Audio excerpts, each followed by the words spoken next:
तो इसमें check engine light नहीं आ रही, खाली ABS और पार्किंग का और बैटरी का आ रहा। इसका इंजन H सीरीज़ है, ये RTC बस है ये।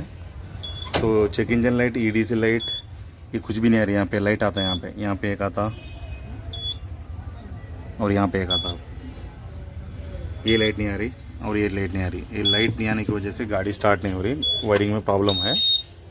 तो पूरा अशोक लीलैंड गाड़ी स्टार्ट नहीं हो रही थी कि EDC भी और चेक इंजन लाइट नहीं आ रही थी। पूरा वायरिंग चेक कर लिया, चेक करने के बाद में इसका सेल्फ का प्रॉब्लम था, सेल्फ का काम कर लिए, वायरिंग कर लिए। EDC लाइट नहीं आ रही थी ना, आ गई। ये कितने गाड़ियाँ हो गए भाई, ऐसे बहुत से गाड़ियों का काम हो गया।